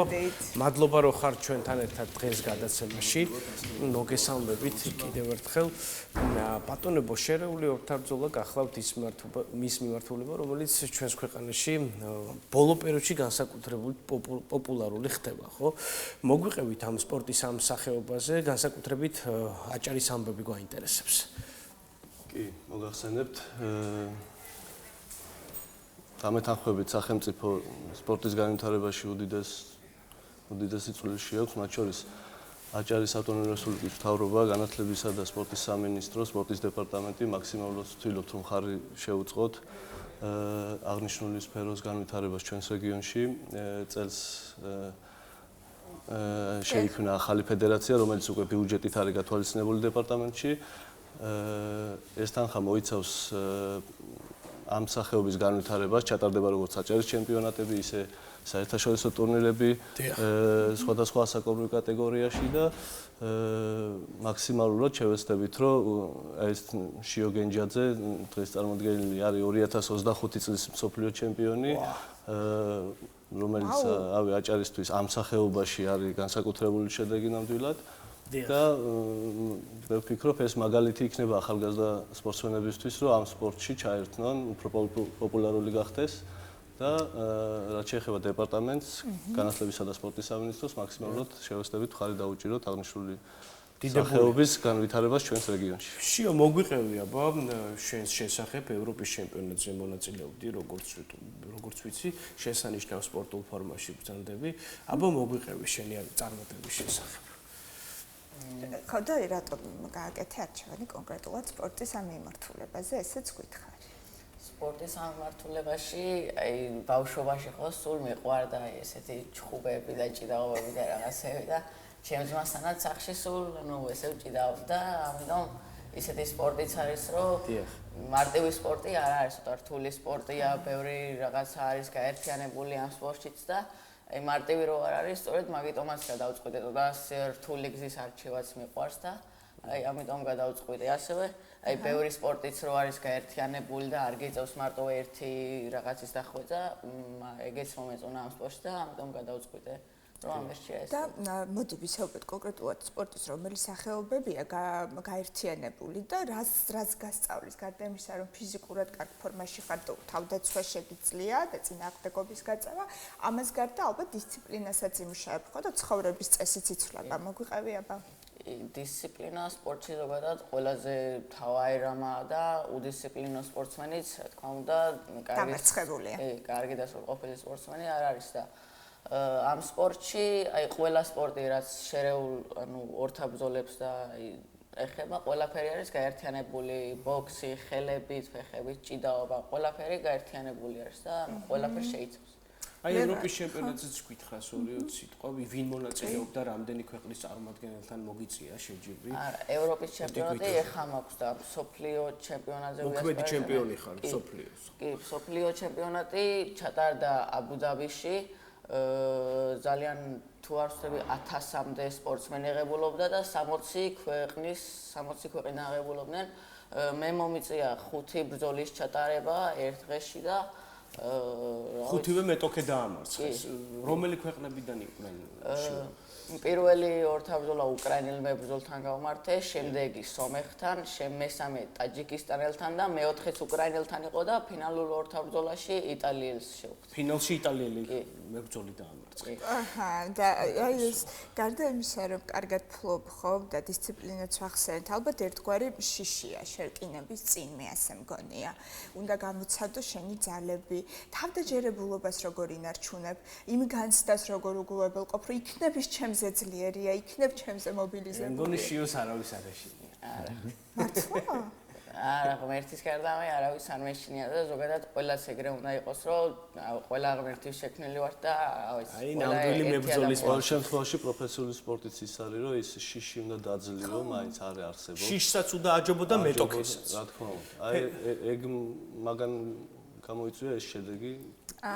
ფედერაციაზეც გითხარით, ძირითადად ვის აერთიანებს, რომელ სპორტსმენებს როგორ უჭერთ მხარს, იმიტომ რომ აქ საჭიროა ინფრასტრუქტურაზე ზრუნვა, თქვა სპორტ დარბაზები, სპორტსმენების ყოველდღიური მომზადება, ვისაუბროთ ამ ყველაფერზე. მოგესალმებით, მადლობა კიდევ ერთხელ იმისთვის, რომ შესაძლებლობა მოგვეცით, რომ ჩვენს მაყურებელს მოვახსენოთ ამ ყველაფრის შესახებ.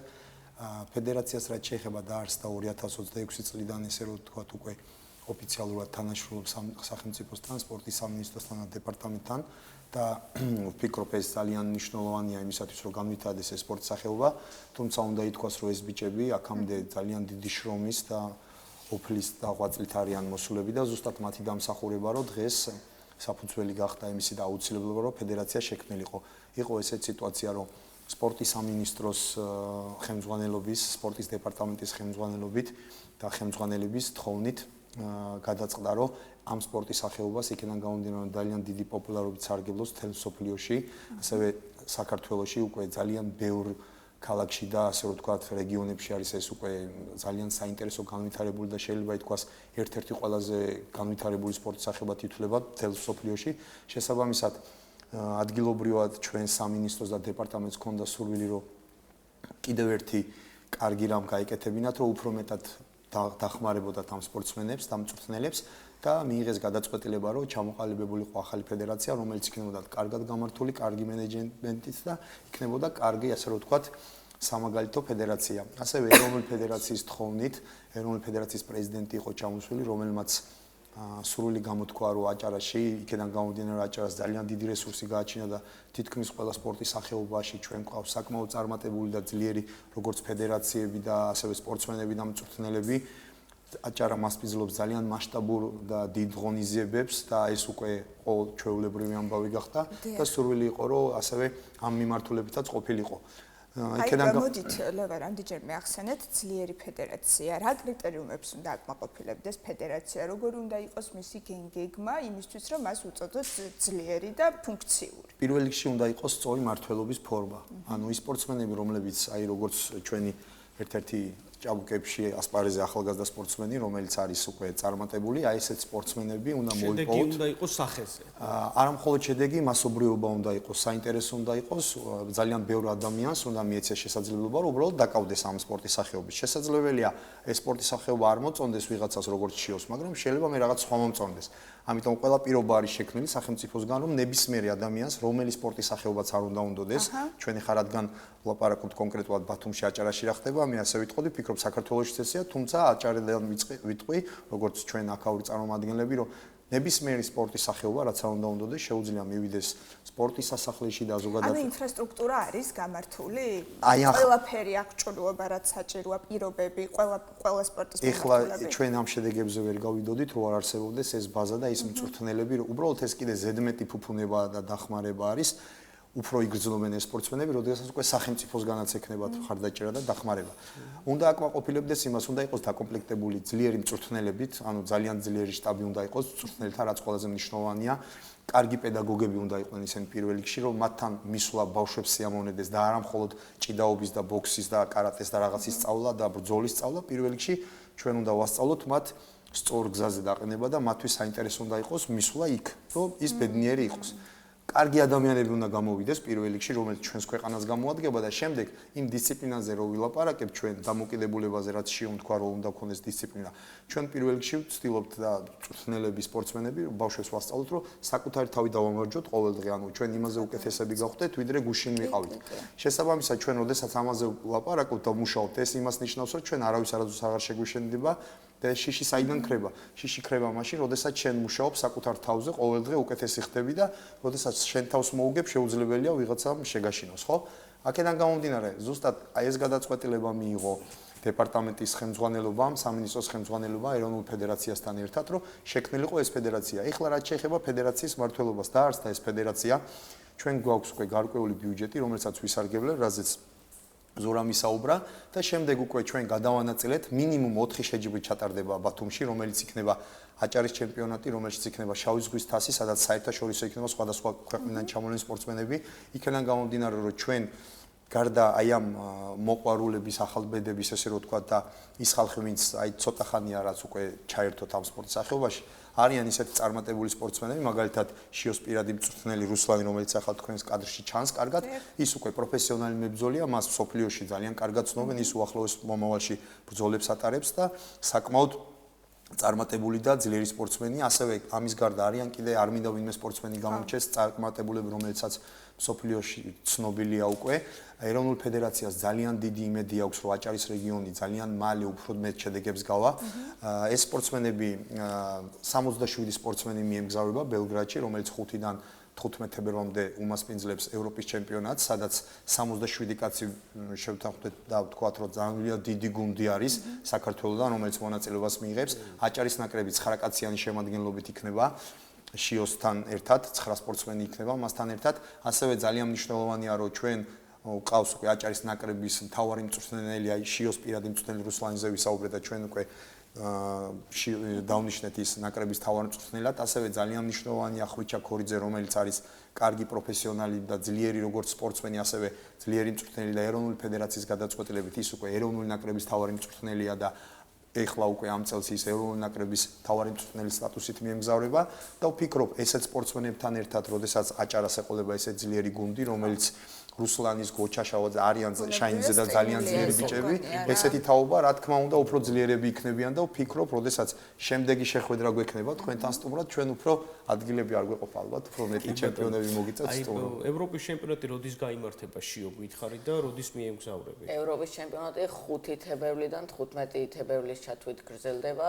კარს მოგვადგა უკვე ფაქტიურად. და 4-ში მივემგზავრები უკვე. ვინ იქნებიან შენი კონკურენტები, ყველაზე ისეთი, ვისაც უნდა უთხოვდეთ, ესე რომ ვთქვათ. ხო, ეს მაღალი სტანდარტი სად არის?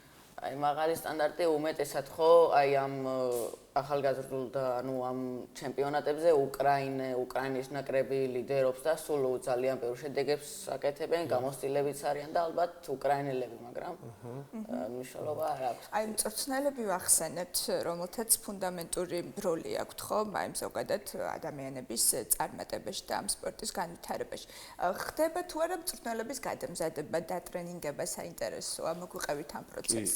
ჩვენ ახლა ალბათ ფორმატი და დრო არ გვაძლევს. გვაქვს დრო ბლომად მართლა. ცოტა ესე დეპარტამენტის საქმიანობაზე უფრო ვსაუბროთ, შევეხებით თქვენს კითხვას.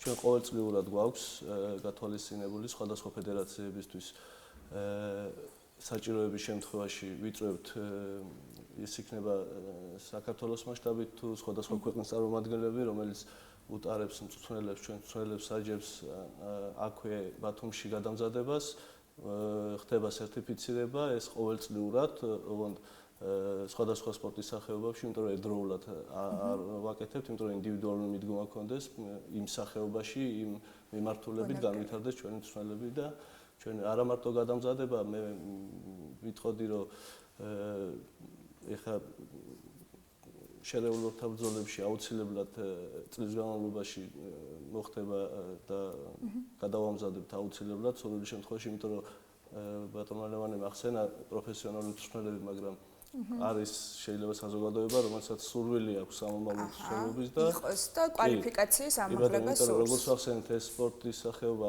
საქართველოში და მსოფლიოში უკვე ძალიან პოპულარული და მათ შორის ვიკიდებთ ახლა ფესვების აჭარაში და სამომავლოდ ვიქნებით ძალიან კონკურენტულიანი. ლევან, აი თანამედროვე სტანდარტებზე მინდა გითხრათ, ბუნებრივია დრო გადის, თაობები იცვლება და სტანდარტებიც იცვლება სხვა სპორტის მიმდინარეობაში, ხო, იგივე ბრძოლის მანერა თუ ასე შემდეგ. აი თანამედროვე სტანდარტები როგორია კონკრეტულად აი შერეული ორთაბრძოლების სფეროში? რაც შეეხება მიმართულებით, ვფიქრობ ეს ჩვეულებრივი მომენტია და ყველას გვეხება უბრალოდ სპორტსმენებს არა, ზოგადად ნებისმიერ სფეროში ესეა. იქედან გამომდინარე, რომ საქართველოს ისეთი ტოპ მებრძოლები ყავს უკვე მსოფლიო დონეში, ვფიქრობ მაგ ხალხმა ისეთი წვლილი შეიტანა ჩვენი ქვეყანა გააცნო, ფაქტიურად შეიძლება მსოფლიოში ალბათ იმდენ ქვეყანას, რომლებმაც საერთოდ საქართველოს შესახებ არ იცოდნენ. ამ ბიჭებს შემთხვევაში კიდევ ერთ-ერთი ძალიან დიდი პლუსი ისაა, რომ მაგალითად რომან დოლიძე ერთად შეიძლება ითქვათ, რომ ერთ დარბაზში ვარჯიშობენ და როდესაც რომანი ბათუმში არის და როდესაც ის მას დრო აქვს იმისი, რომ საქართველოში მოემზადოს, აი ამ სპორტსმენებთან ერთად ემზადება და შესაბამისად ის თავის გამოცდილებას მათ ესე რომ ვთქვათ, უზიარებს და ეს ძალიან მნიშვნელოვანია, როდესაც რომანთან ერთად წყვილში დადგები და იმუშავებ, ხო, ეს ძალიან დიდი გამოცდილება. შესაბამისად, ამ კუთხით ამ კუთხითაც ჩვენ ძალიან დიდი წარმატებებს ვაღწევთ, ასევე გარდა მაგისა ჩამოდიან საქართველოს სპორტსმენები, იგივე ილია მერაბი და ასე შემდეგ. შეიძლება კონკრეტულად მხოლოდ ჩვენს დარბაზში არა, თუმცა საქართველოს სხვადასხვა კუთხეებში ჩამოდიან, ისინი მასტერკლასებს ატარებენ, ისინი აცნობენ აი ამ სიახლეებს, ახალგაზრდა სპორტსმენებს და ვფიქრობ, ყველა მწვრთნელი, ყველა სპორტსმენი აქ ძალიან მაგრად იზრდება და შეიძლება ითქვას, რომ არც ერთ ქვეყანა შეიძლება არ ჩამოვარდეთ იმაში, რომ აი ამ თანამედროვე ტენდენციებს დავეწიოთ ჩვენ. ვფიქრობთ, უფრო მეტის შესაძლებლობაც არის, როდესაც სახელმწიფოსგან არის მზაობა და სურვილი იმისათვის, რომ დაეხმაროს, ეს ყველაზე მნიშვნელოვანია ვფიქრობ, რადგან აი ეს მაინც ფინანსური რესურსი ძალიან მნიშვნელოვანია, როგორც არ უნდა ძლიერი სპორტსმენი იყოს, მას თუ არ მიეც შესაძლებლობა წავიდეს, გავიდეს ის იბრძოლოს სხვადასხვა ქვეყნებში, სხვადასხვა კუთხეებში, განვითარდეს მწვრთნელები, ხო? ამის გარეშე შეუძლებელია შენი მაქსიმალურ რეალიზება. ამიტომ ეს ძალიან მნიშვნელოვანია და ჩვენ ზუსტად აი ესეთი გეგმის მიხედვით, გარდა იმისა, რომ გვექნება ადგილობრივი ტურნირები, გვექნება გასვლები, გვექნება უცხოურ სპორტსმენებთან მასტერკლასები, გაცვლა, ასევე ჩვენი სპორტსმენები სხვა ქვეყნებში დადიან მაგალითად ატარებენ სხვადასხვა მიმართულებით მასტერკლასებს და ტრენინგებს და აი აქ არის ზუსტად განვითარებას ჩვენ მხოლოდ აღვხედავთ. ლევან, დასასრულისკენ უნდა წავიდეთ, მოდით უთხრათ ჩვენს მაყურებელს, კერძოდ ბათუმში, რა ასაკიდან არის შესაძლებელი ბავშვის მოყვანა, თქვათ დარბაზში, რათა ჩაერთონ შერეული ორთაბრძოლების ხელოვნებაში, სპორტის სამსახეობაში. სანამ ამ კითხვაზე გიპასუხებთ, ერთ ნიუანსს შევეხები. სპორტის სახეობა ის ისეთი, აი ეს შერეული საბრძოლო ხელოვნების, ესე რომ ვთქვათ, ფედერაცია და კონკრეტულად მიმდინარეობა ორთაბრძოლები, ეს ისეთი მიმართულებაა, რომ ძალიან ბევრი ადამიანი დღესაც შეიძლება ფიქრობდეს, რომ თავისთავად მოწოს ფეხბურთში, ბოქსში, რაღაც სხვა სპორტის სახეობას და ძალიან მალე შეიძლება აქ მოეწონოს და აქ დაიწყოს. ამიტომ ეს ძალიან კარგი შესაძლებლობა მოჭიდავისთვისაც, კრივზე მოვარჯიშეთვის, კარატისტისთვისაც, ნებისმიერი სხვადასხვა სპორტის სახეობა. რაც შეეხება დასაწყისი, ვფიქრობ უკვე 8-9 წლიან ბავშვები უკვე ინტერესდებიან, მოდიან მუშაობენ, მაგრამ ძირითადად მაინც ხდება რაღაცა მაინც ესე რომ ვთქვათ, პირველი ძირითადი სპორტის სახეობა შეიძლება რაღაც სხვა სახეობაში ვარჩევდეს და შემდეგ უკვე გამოდის. ვიტყოდი დღესდღეობით აჭარაში კრივის აკადემია, სადაც მუშაობს და სადაც არიან ჩვენი სპორტსმენები, საკმაოდ ძლიერი სპორტსმენები, იგივე როგორც გითხარით, ჩიოს პირადი მწვრთნელი, ხვიჩა, გოჩა, შაინძე და ეს ძლიერი გუნდი, რომელიც არის, აი ამ ბაზაზე ისინი ვარჯიშობენ. მათ ახლა კიდევ ერთი დარბაზი დაემატა და არ შეიძლება ლაშა ბარამიძეს წვლილი არ აღვნიშნოთ განსაკუთრებით, რადგანაც ლაშა არის ერთ-ერთი ადამიანი ამ მიმართულებით, რომელმაც შეეხო და ძალიან ძლიერად ესე რომ ვთქვათ, მან მაქსიმალურად გააკეთა, რომ ეს ბიჭები აქამდე მოსულიყვნენ და ეხლა მათი რესურსით და სახელმწიფოსთან თანამშრომლობით ეს კიდევ უფრო გაძლიერდება, მათ უფრო მეტი мотиваცია აქვთ, მინდა აღვნიშნო, რომ აი ზურამ წეღან რაც ჩამოაყალიბა ის, რომ ფინანსური მხარდაჭერები ყველა წარმატებული სპორტსმენი დაწყებული საქართველოს ჩემპიონი, ამას უფრო კარგად ზურა გვეტყვის ჩვენ, შეგვიძლია 2 წუთი მივცეთ და ის ჩამოაყალიბებს, რომ მოკლედ შევეცდები ახსნა და ვთქვა, ჩვენ ვახსენებთ ფედერაციის უშუალო დაფინანსება, რომელიც ბიუჯეტშია გათვალისწინებული და ნიშნავს, რომ ადგილობრივზე ქალაქ ბათუმში ჩატარდება სხვადასხვა სახის ღონისძიებები, ისევე სპორტსმენები იქნებიან დაფინანსებული შეკრებებში. ასევე გვაქვს სხვადასხვა პროგრამები განათლებისა და სპორტის სამინისტროს, სპორტის დეპარტამენტს. შიოს 2025 წლის მსოფლიო ჩემპიონობისთვის გადავეცით ერთჯერადი ფულადი ჯილდო, შარშან ყავდა 2025 წელს 373 საპრიზო ადგილზე გასული სპორტსმენი, მათ შორის 110 ჩემპიონი ყავდა, ეს საქართველოს მასშტაბით რეგიონულად ძალიან კონკურენციას უწევთ ყველა რეგიონს. ყავდა 8 მსოფლიო ჩემპიონი, 16 ევროპის ჩემპიონი და საქართველოს ჩემპიონი ყავდა 86. მეორე მესამე ადგილოსნებსაც ვაზრებთ ერთჯერად ფულად ჯილდოებს. დამბეშტავი რიცხვები. კი, შიოს გარდა გითხარით 373 სპორტსმენი დაჯილდოვდა ერთჯერად ფულადი ჯილდოებით, წელს 40%-ით ეს ჯილდოები გაზრდილი და უფრო გვინდა მაყურებელმა იცოდეს, რომ ეს ბავშვები, რომელიც წარმატებას მიაღწევენ, იქნებიან წახალისებული და მხარდაჭერა ექნება ჩვენგან, ასევე გვაქვს სტიპენდიის პროგრამა, ეს თუ ერთჯერადი ფულადი ჯილდოა, შიო განსაკუთრებულ ბავშვებს ალბათ, ხო? სოფლიოს, ევროპისა და საქართველოს ჩემპიონებსა და პრიზიორებს ექნებათ სტიპენდია. შიოს იქიდან როცა უკვე მსოფლიო ჩემპიონის სტატუსი მიენიჭა სტიპენდიის დამსახურებული სტიპენდია. ისევე როგორც მის პირად მწვრთნელს სტიპენდიაში დღესდღეობით ახალისება და მხარდაჭერა ფინანსური მithumetes. დღესდღეობით სტიპენდიის პროგრამაშიც ინდივიდუალური თანხები არის გაზრდილი და მომატებული. დღესდღეობით ყავს 96 სტიპენდიანტი სპორტსმენი სპორტის სხვადასხვა სახეობაში და 51 პირადი მწვრთნელი. ვფიქრობთ, რომ ეს რიცხვები არის ამ ეტაპზე და სამომავლოდ გვინდა და სურვილი გვაქვს და მოლოდინიც გვაქვს რომ გაიზრდება აუცილებლად, იმიტომ რომ კიდევ ერთხელ გავიმეორებს აჭარის რეგიონის სპორტის მიმართულებით ძალიან დიდ კონკურენციას უწევს საქართველოს სხვადასხვა მუნიციპალიტეტებსა და რეგიონებს. ამიტომ აჭარის ავტონომიური რესპუბლიკის მთავრობის მხრიდან არის მაქსიმალური ხელშეწყობა და მხარდაჭერა. სპორტი მოგეხსენებათ რომ არის მოძრავი სფეროა და ცოცხალი ორგანიზმია და ვცდილობთ ჩვენც რომ ესე გავყვეთ.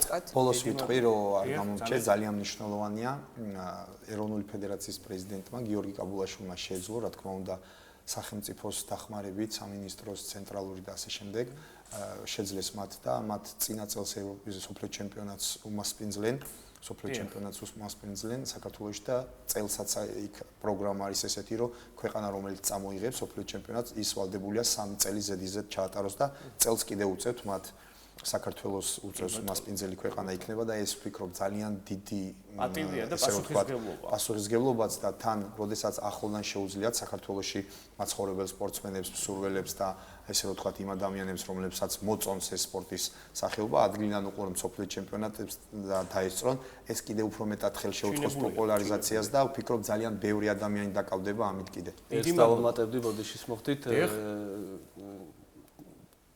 აჭარის სპორტის დეპარტამენტის ფინანსური მხარდაჭერით მრავალი ღონისძიებები ტარდება ბათუმში. წელს სერიოზული ევროპის ჩემპიონატი გვაქვს ძალოსნობაში, ევროპის ჩემპიონატი გვაქვს კონტაქტურ კარატეში და სხვადასხვა სახის ღონისძიებებს მასპინძლობს ქალაქ ბათუმი და ყოველთვის კმაყოფილია ჩვენი უცხოელი ვიზიტორები აქ ჩატარებული ღონისძიების ხარისხით, ორგანიზებით და შედეგებით, რა თქმა უნდა, ჩვენ მოწინავე ადგილზე ვართ. დიდი მადლობა. წარმატება უსურვოთ შიო გეჯაძეს მომავალ ევროპის ჩემპიონატზე, რომელიც 5 თებერვალს დაიწყება. წარმატებები შიოს ყველა ქართულ სპორტსმენს უსურვოთ წარმატებას. მადლობა ჩვენ სტუმრებს, დროა ჩვენს მაყურებელსაც დავემშვიდობოთ. ხვალამდე გემშვიდობებით დროებით. ნახვამდის.